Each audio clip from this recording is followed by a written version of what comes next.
Yang juga tengah menjadi sorotan, pengesahan rancangan Kitab Undang-Undang Hukum Pidana menjadi undang-undang berlangsung di tengah banyaknya kritik. Ya, diantaranya mengenai pasal penghinaan terhadap presiden dan lembaga negara hingga pasal tentang perzinahan dan santet.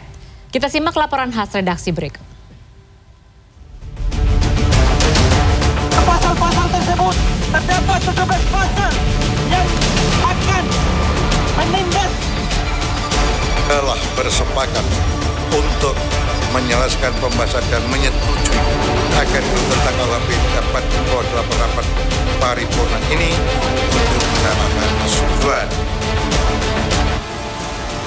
Sejak Senin, kelompok masyarakat di sejumlah daerah melakukan aksi protes menolak pengesahan rancangan Kitab Undang-Undang Hukum Pidana (RKUHP) karena dinilai sejumlah pasalnya bermasalah. Di Jakarta, ratusan orang yang tergabung dalam koalisi masyarakat sipil melakukan demonstrasi di depan gedung DPR RI di Jalan Gatot Subroto. Sementara di Manokwari, Papua, Aliansi Jurnalis Indonesia dan sejumlah jurnalis menyatakan protes dan menolak sejumlah pasal dalam RKUHP yang dinilai akan mengancam kebebasan pers. Meski masih menuai polemik, Selasa pagi dalam rapat paripurna yang hanya dihadiri 60 orang secara fisik dan 237 orang secara virtual, mayoritas anggota DPR setuju rancangan KUHP disahkan. Sementara salah seorang anggota DPR yang tidak setuju rancangan KUHP ini disahkan, yakni Iskan Kolbalubis. Anggota fraksi PKS ini menilai sejumlah pasal yang disahkan terdapat pasal karet, seperti pasal penghinaan presiden dan wakilnya serta pasal penghinaan terhadap lembaga negara. Jadi saya meminta supaya saya nanti akan mengajukan ke MK ini pasal ini.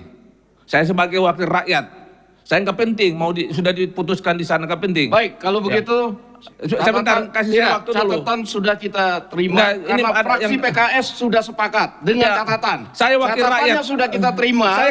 Catatannya sudah kita 3 terima. menit hak saya. Tapi disepakati oleh fraksi 3 menit PKS. hak saya bicara. Jangan kamu jadi diktator di sini. Ini Anda. Saya akan ajukan ke MK. Ini Anda minta mencabut usul yang sudah disetujui oleh fraksi. Saya kasih waktu oleh ngomong. Karena itu saya sudah Saya cukup. minta 3 menit aja. Anda memberikan catatan yang dari fraksi. Jangan Pak Supsi jadi diktator di sini.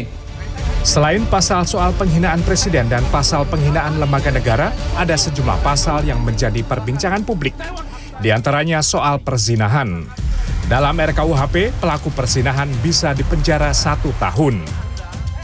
Selain itu, yang menjadi kontroversi dan baru adalah pasal tentang santet. Dalam pasal terkait santet ini, disebut setiap orang yang menyatakan dirinya memiliki kekuatan gaib, lalu memberikan jasa untuk orang lain hingga menimbulkan penyakit dan kematian, pelakunya bisa dipidana 1,5 tahun penjara.